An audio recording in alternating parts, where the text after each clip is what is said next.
Well, thank you very much indeed. Can I start by welcoming those who are online, who'll be watching this, vast in numbers that I know, in anticipation. So welcome to all of you. Secondly, also, I just want to explain in introducing Kemi to everybody here and then hearing her speak. I just want to say, first of all, something about the Centre for Social Justice. I set up the Centre for Social Justice originally because I was profoundly worried about the nature of how we saw benefits, welfare, and not people. And so the problem for us, as I saw it, was that we dealt always with the final point when somebody needed support, but we very rarely actually dealt with the problems that existed that led them into that situation at all. So the human being was left behind, and the end result of that failure became a big problem for all of us in government. And so we set it up on the basis of really 5 principles that we wanted to deal with in all of this.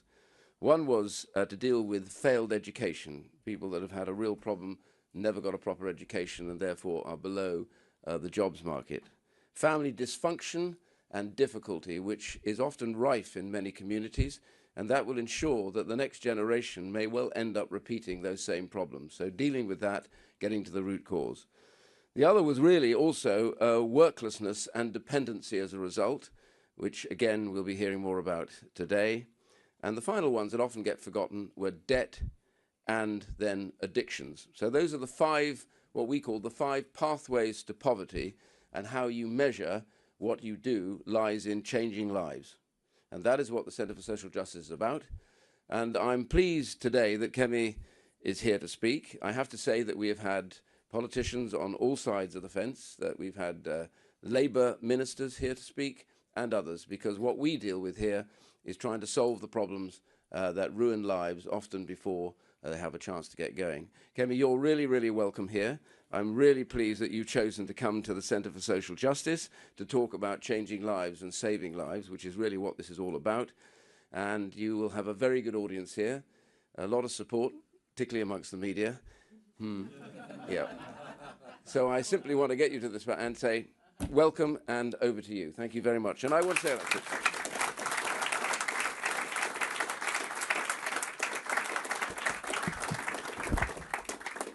Ian, thank you for that wonderful introduction, and thank you, CSJ, for hosting me. I'm delighted to be here. We are becoming a welfare state with an economy attached. 28 million people in Britain are now working to pay the wages and benefits of 28 million others. The rider is as big as the horse. This isn't just about welfare, it's about politics too. We have a Labour government beholden to their left-wing MPs who choose not to fix this problem, and a Reform Party that cannot. This is a ticking time bomb, and with the exception of the Conservatives, the political class don't see it or refuse to acknowledge it. In fact, a lot of them want to make it worse. If we don't solve this problem, our economy will collapse. 1 million young people are currently not in education, employment, or training. And we are on course to spend 1 in every £4 of income tax on sickness benefits alone. What began as a safety net for the most vulnerable has morphed into something completely different. The system is unsustainable, and this threatens all the good it was designed to do. Of course, the obvious question is, this is your system. How can you criticize what you've run for 14 years? It's a fair question. But the truth is, the problems in our welfare system now are not the ones we inherited. If you cast your mind back to 2010, we took over a benefit system that was a dysfunctional mess. Overlapping entitlements handed out by different parts of the state, it very often meant people were worse off in work. Unemployment was 8%. There were queues outside job centres. People up and down the country got up and went to work, while next door, their neighbours' curtains were drawn until noon. So it was against this backdrop that Ian Duncan Smith set up the Centre for Social Justice back in 2004. People in this room will remember Breakdown Britain, the forensic diagnosis of how welfare dependency was hollowing out families, communities, and lives. This hard work, done while we were in opposition, meant that when we took office, we could deliver the biggest reform of our welfare system in its history. Universal credit was a massively ambitious plan to simplify benefits. It made sure that work always paid. We brought the welfare bill down year after year and got people into work. 800 jobs were created for every day that we were in office, and that matters because work gives people purpose, stability, connection. It changes the lives of entire families. And when Conservatives left office, we had halved unemployment. Before COVID, we had the lowest number of workless households since records began.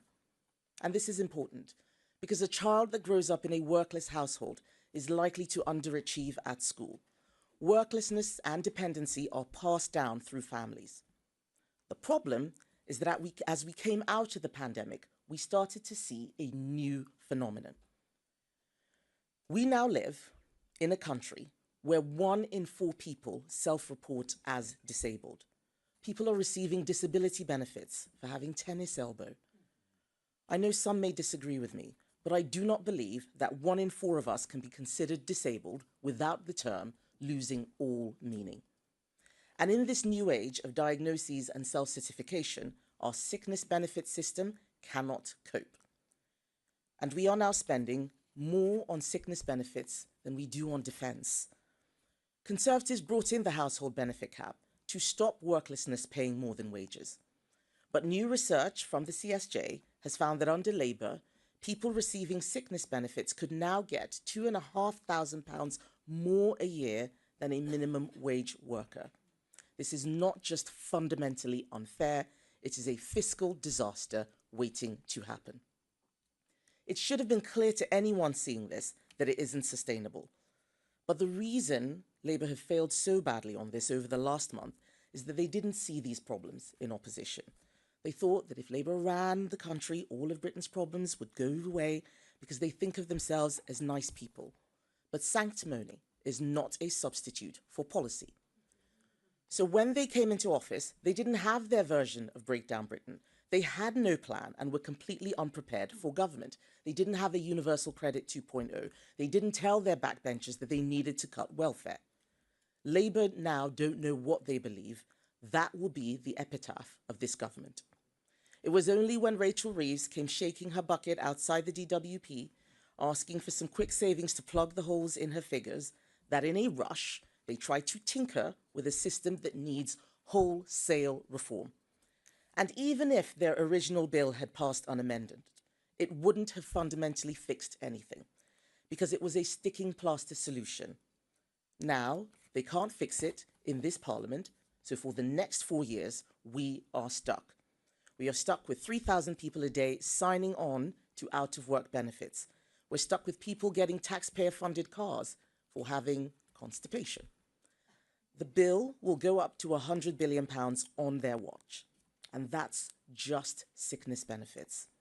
Their economic mismanagement means that every day they are in office, jobs are being lost, and job losses mean more people going on to welfare and fewer people coming off.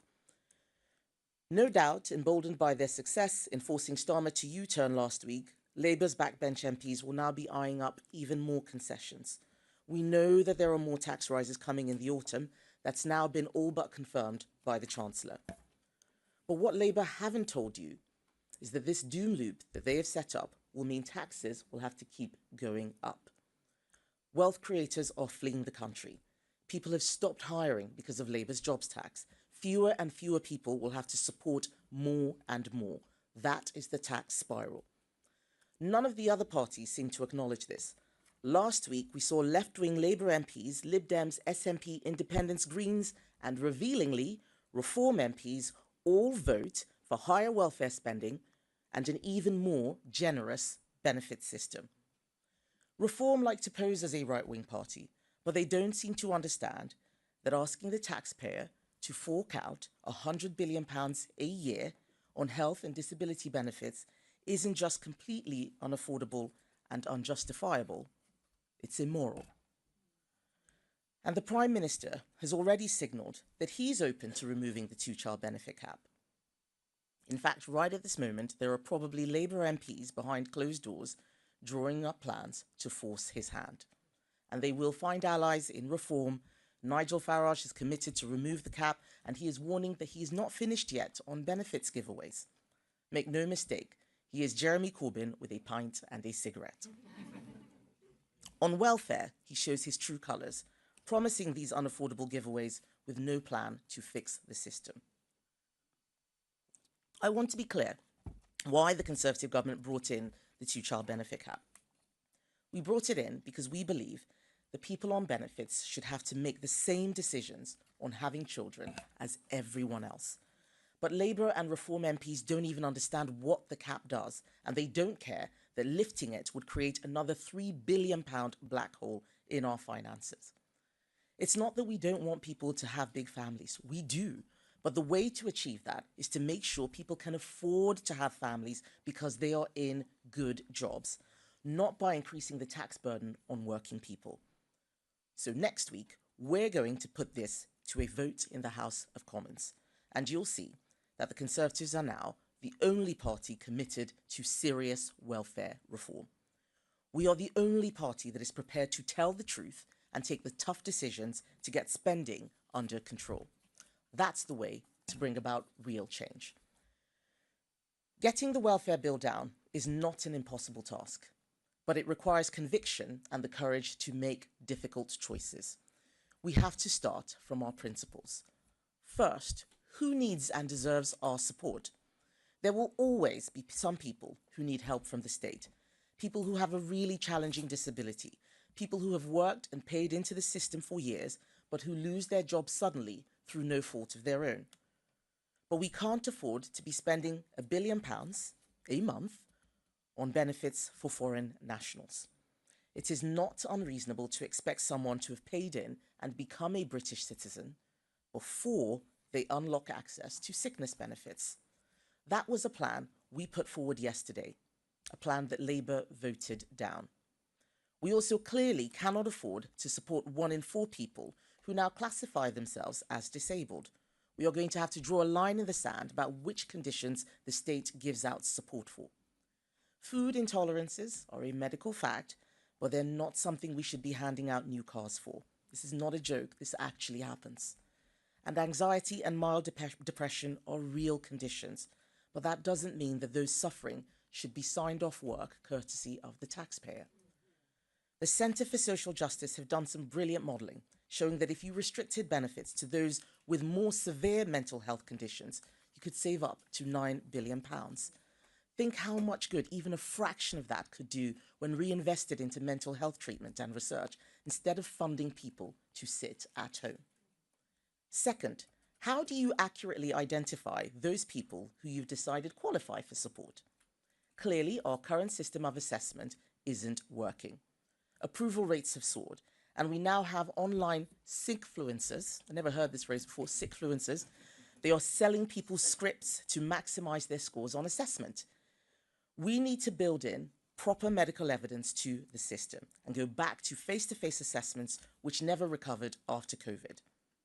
The Motability Scheme is a perfect example of what's going wrong with the current system. It was initially set up to help disabled people get around. Now 90% of its cars now have no adaptations whatsoever. That's not what it was designed for. People are qualifying with conditions like drug misuse, ADHD, obesity. The assessment system surely can't have been designed with that intention, and we cannot allow it to continue for a moment longer. And third, we need to think about what support actually helps people, because at its best, a welfare system acts like a trampoline. It cushions your fall and it propels you back onto your feet. It should not act like a giant net that engulfs you and makes it almost impossible to climb out. Up and down the country, people with really challenging health conditions do extraordinary things. They go to work, they raise families, they set up businesses. So we need to ask, why are some people able to do that, but not others? What skills and support do they need? Giving someone, for example, 8 weeks of retraining and physiotherapy and getting them back into work is a better solution for everyone than allowing them to languish on benefits. And doing that before they fall out of the workforce is even better. We live in a totally different world from the one that we did 30 years ago. Even people who are housebound can now contribute and make use of their talent. We should be aiming for everybody to support themselves as far as they are able, while providing support for those who cannot. But to do this, we will have to win arguments. Arguments that too many in politics have forgotten how to make. Like a life of work being better than one dependent on the state. Not just better for society, although we believe that too, but actually better for the soul. That it feels better to contribute and enjoy the freedom that comes with paying your own way. Too many young people are growing up not knowing that. They think that a life on benefits is an alternative to working. They think that isolating themselves at home is okay because starting a job feels daunting. We have to show them a better way. We need to win the argument that an ever more generous welfare budget isn't kind, it's cruel. It locks people out of opportunity. It puts support for those who genuinely need it at risk. Every other party thinks the public want more welfare, but I think people have more common sense than that. I think that they can see the damage it's doing to our country. Britain needs politicians who will tell the truth about the challenges facing the country.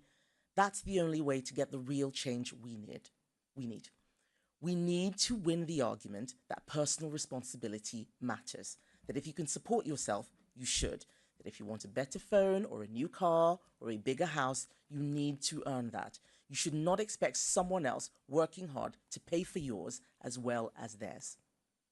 And we need to bring back the idea of saving for a rainy day. That's almost lost now. If you think that the state is going to bail you out every time, why would you make sacrifices? Why would you put money away? Especially if Rachel Reeves is coming for your savings, your pension, or your family home. And finally, we need to win the argument that the state shouldn't be the first place you go for support, because the state can never do better than what families and communities should do. It is no wonder that our welfare bill is rising in an age when family structures are fraying and the number of people volunteering has fallen off a cliff. We should be backing the makers, rewarding the people getting up every morning, working hard to build our country. This is about getting the welfare bill down, but it's also about what we believe the good life looks like. Freedom, security, optimism. Only the Conservatives will stand up for these values and unlock the talent, dignity, and purpose of millions left behind.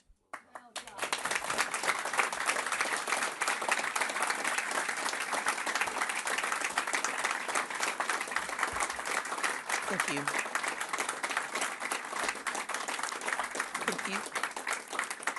Thank you. I'd like to move on to the media Q&A. And first up is Cardinen from ITV. Thank you very much. You've just criticised the smaller opposition parties for the way that they voted last week. Didn't you vote the same way? I was talking about the reasoned amendment. We voted against the bill, but the reasoned amendment was actually for more benefits. They did the same thing yesterday, actually. We had amendments to tighten up the welfare system, and they were voting against that. They want more benefits. We are the only party. We are the only party that is serious about Britain living within its means and getting that welfare budget down. Rob Powell from Sky. Thank you. You've argued today that the country is at risk of becoming a welfare state with an economy attached. The biggest part of the welfare budget is obviously the state pension. The OBR said this week that in the long run that's unsustainable. So in the spirit of living within our means and being a politician that tells the truth, do you agree and should it be reviewed?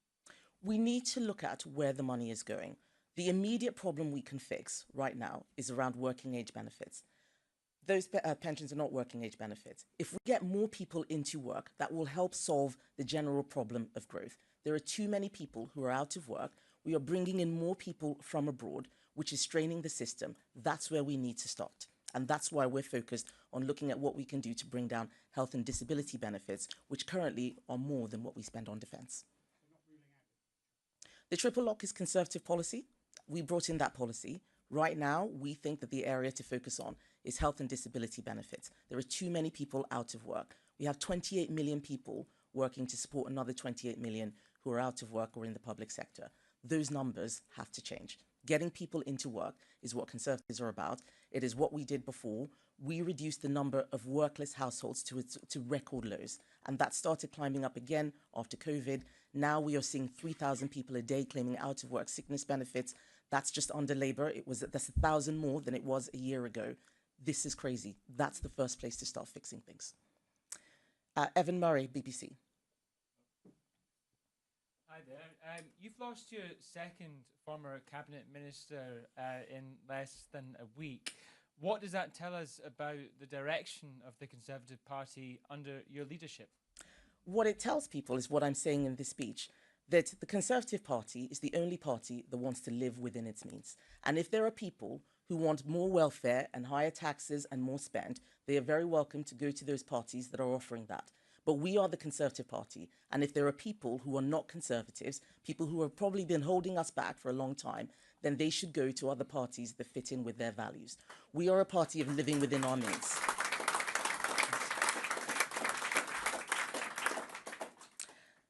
Chris Hope, GB News.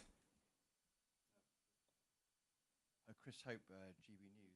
The benefits bill spiraled on your government's watch, didn't it, Karen Badenoch? Will you apologise for saying you got it wrong, like as you have done on immigration? And just that question about Sir Jake Berry and David Jones jumping ship to Reform UK, what has Nigel Farage got that you haven't? Right. So I knew you were going to ask that question, Chris. I thought that Evan had spiked you. But first of all, we brought the deficit down every year until the pandemic. The pandemic was not something the Conservatives did. That was a global problem. And I can tell you that if Labour or even Reform had been in charge during the pandemic, we would be in a much worse situation than we are now. So we brought that down. As I said, we brought the number of workless households down. Worklessness kills. It completely destroys life chances for children. That is something that only we fixed, and we will fix it again. We do not want to see this problem coming back.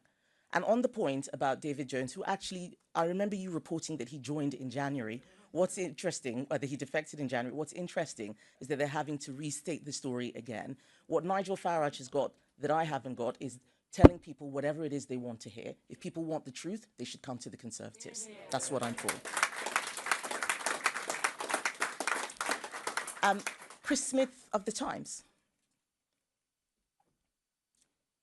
Thank you. You talk about being unsustainable. 1 in 4 people class themselves disabled. You could also say, you know, what 1 in 10 working age people are claiming sickness benefits. Where do you draw the line? What conditions shouldn't we be giving for? How many of those people actually should be qualifying under a reasonable system? And just on Sir Jake Berry, is it a worry for you that sort of ambitious people on the right think reform is the place to go if they want to get on?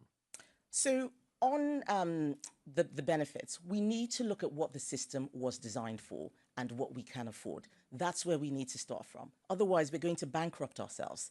And it does not make sense the tennis elbow gets you benefits, the constipation or acne gets you benefits. Let's start from there. And the big thing we can do is go back to in-person assessments. That's what changed during COVID. We had remote assessments, but that has allowed a lot of people to exploit the system. That's what those sickfluencers are doing, telling people what to say. You ring up, you tell them you're too anxious to get your assessment, and then you will immediately, without any medical evidence at all, get benefits. That's where we need to crack down on. If we can solve those problems first and get more people back into work, we're going to see outsized benefits from the tax take, from less burdens on the state. That's really where we need to start from. And on the point about people defecting, this is something which I say again and again, that there are a lot of people who come into politics just to play the game of politics. And they will follow polls and defect wherever they can, like they do in banana republics, to wherever they think that they can win. We have to do more than win. We have to be ready with a plan. This is what Labour got wrong. They had no plan. They were just focused on the election. And now they're in government and they're completely at sea. They cannot deliver anything. All of the people who are not interested in coming up with a proper policy plan and just want to jump ship are welcome to do so, because when the time comes at the next general election, the public are going to be looking for a serious, credible alternative. We are the only serious, credible alternative.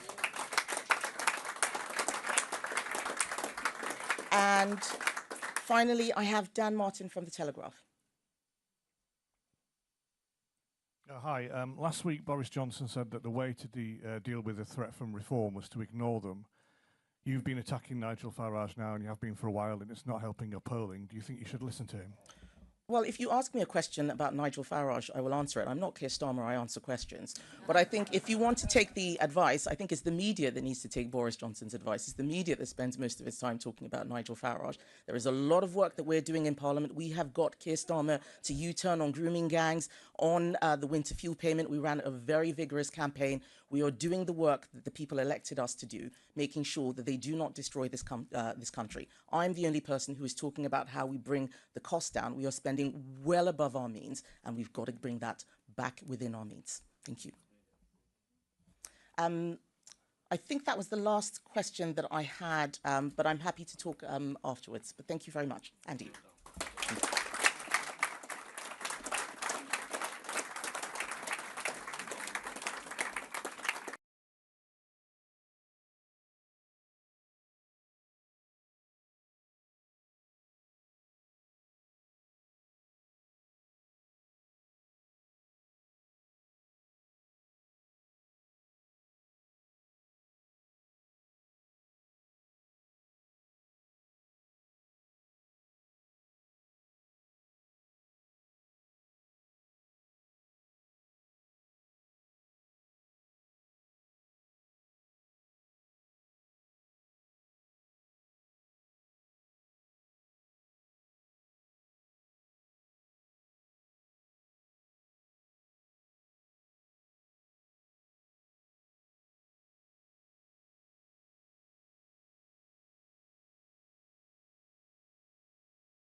can't just expect them just to take on the risk on its own. So making sure that people are skilled up, making sure that we have the tools in place to stop reoffending, making sure that corporations actually understand the benefits that they can get, but also actually making sure that the jobs are there in the first place.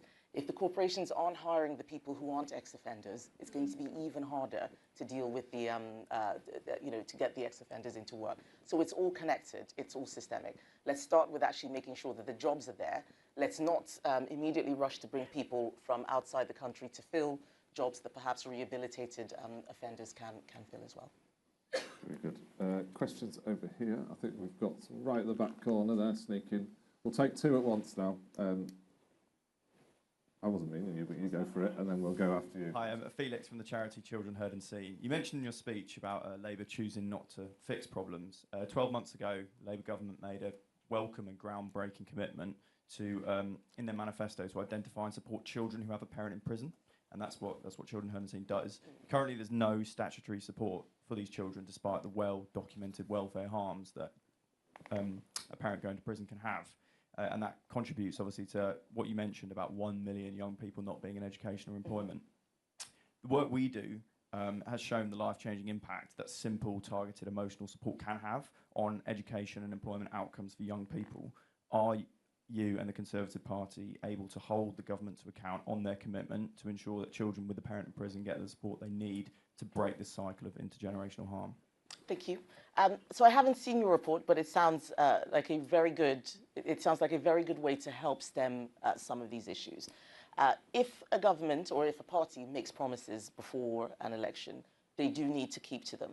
If they don't, those are the things that break trust in politics. A lot of people are very disillusioned with politics and going to protest parties because of broken promises. There are things that we did, and I do acknowledge that, which we said we would do, the things we said, which we didn't do, and that creates some of that apathy. So yes, I'd be delighted to hold them to account on their promises and also to read the report.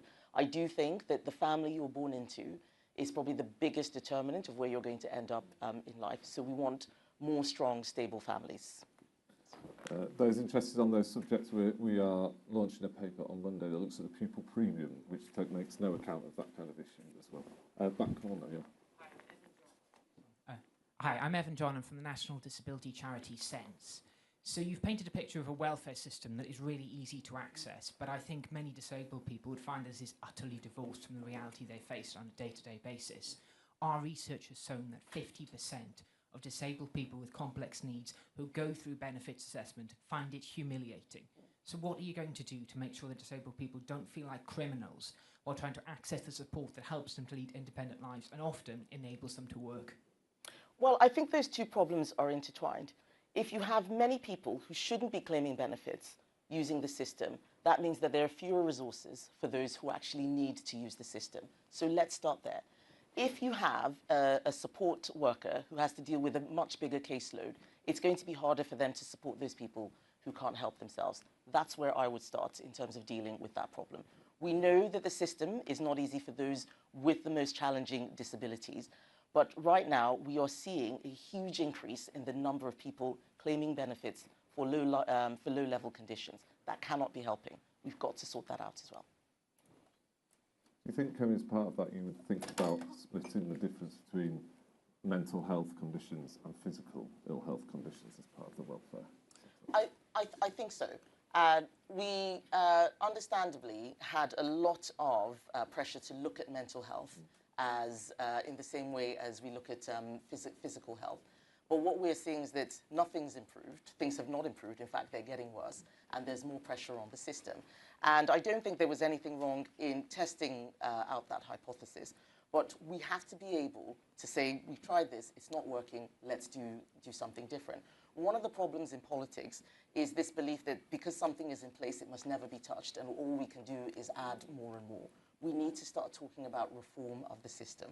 The problems we have in 2025 are very different from the problems we saw and fixed between 2010 and 2019.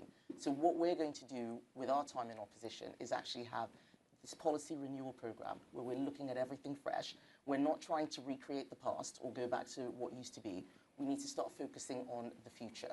There are many other parties who think that they can go back to what used to be. That's never happened before. We've got to start talking about what young people can have for the future. How do we deal with the future of work when AI is coming? There's a really great op-ed by James Kanagasorian in the Times today that AI can do to what we call white-collar jobs, what a lot of the information age did to blue-collar jobs. We've got to fix that. We cannot have a situation where fewer and fewer people are in work and making the money and getting the benefits, and a larger cohort of people are unable to access work. And that's one of the things that our policy renewal programme will be looking at. Thank you. Further questions? There's a hand right at the back there, sorry. Hello, I'm Anne Fennell from Mothers at Home Matter. Nearly half of all families are on universal credit, and these are working families. And this is mainly because our tax system doesn't support the family in any way. There is no acknowledgement of any dependence on an income. So it's better to be on two lower incomes and claim credit, and it's better in some cases to be apart than to be together. And you talked about stable families. How will the Conservatives address this and support families, and particularly at a time when some women want to take time away to look after their families, but it's become so difficult because of our tax system and because there's no support? I think that the last point you've made, that because of the tax system, is quite right. And the tax system creates lots of perverse outcomes. We do need to look at that. I think we've tried looking at policies to help people stay together, looking at marriage taxes, but they've never really made a huge impact in terms of solving this problem. And this is why I say it is both economic and cultural as well. Making sure that people go into relationships with the intention to stay there for long periods of time and not assuming that the state will fix whatever goes wrong will help. Making sure, for example, that childcare is not as ridiculously expensive as it is. Nursery fees are now about £24,000 a year. I was so grateful when my 5-year-old left nursery because I suddenly felt so much wealthier than I had been before. It's very expensive, even with the support that we brought in, 30 hours free childcare. This was a Conservative policy. We need to look again at how we encourage more providers to spring up. That will help those women who do want to go into the workplace. It'll make it cheaper for those who just want to use it for a shorter period of time. But I think we need to look beyond the tax system as well. And this is an area where I think just as an entire political class, we have got rusty at talking about family. Everybody feels that they don't want to moralize, they don't want to be judgmental, we don't want to criticize lifestyles, we don't want to criticize people's personal choices, but we can see things that are going wrong. And we need to create a space for us to have honest conversations about how certain choices can leave people in much worse situations than if they had done something differently. And I think all of that has to be looked at in the round. Very good. We've got time for one more question I'm hearing in my ear, okay, from the back. Anyone want to go for the final question? If not, I've got one. Matthew at the back. Yeah, one of the main gateways, it seems to me, in terms of entrance into the welfare space is through GPs. The CSJ recently did some polling that suggested 83% of GPs think that medical health in particular is being over-medicalised. I wondered, one, whether you would agree with them. It feels to me in terms of some of the comments about less serious mental health situations are being over-medicalised. And the second part of that question is, do you think GPs are best placed to be those gateways in terms of fit notes and things like that? There's a big shout on this side of the room. I'm not in a position to make that judgment. I don't know enough about how GPs work to be able to say so. But I think if GPs are saying that there is over-medicalisation taking place, then we should listen to them. They will know what they are talking about. Something clearly is happening where we're just seeing a huge increase in demand for so many sort of levels of support, and we can't afford it. So we have to structure our economy and our safety net, our welfare system, according to our means. And we are willing, as Conservative Party, to look at every potential solution in order to bring those costs down and make sure people have the right support, but also that those who are in the system who shouldn't be are taken out. That is where our growth will come from. That will help solve our productivity problem.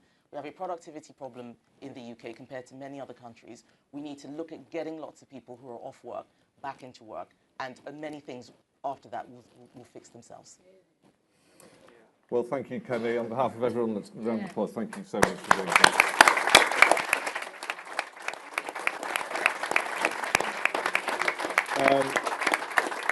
That concludes it then. For those that want an ice lolly, we do have a freezer full of them if the staff haven't eaten. And thank you again to you for being here, Kenny. Thank you. Thanks.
This is Evelyn Murray here.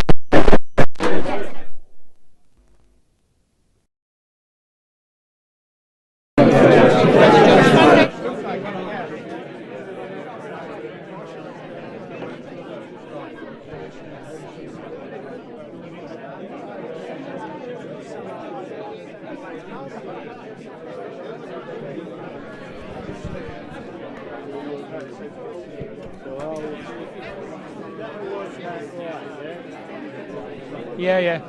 So I'll just have all that CSJ in the background. I think, yeah, they want the flags in. I remember them saying so. But if they can't get, yeah, I think we can move it. It's fine. Yeah, no worries. I don't know if it's that big a deal. Where are you guys? Do you want to do it in well, front of here? Yeah. I'll clear the clicks and we can decide. Is that all right? Yeah. Thanks. Excuse me. Sorry? Yeah. Come in. We'll do it in a second. I'm just going to put that one in this one. We'll come back and talk.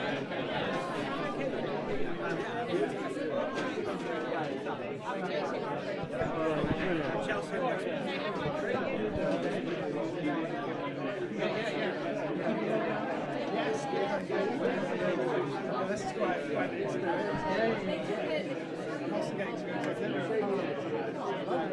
it's the best picture. I look forward to the best pictures of the day now. I was snapping. It's so hot in here.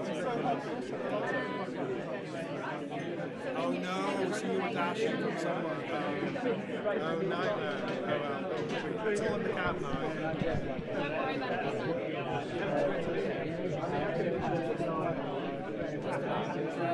It's raining.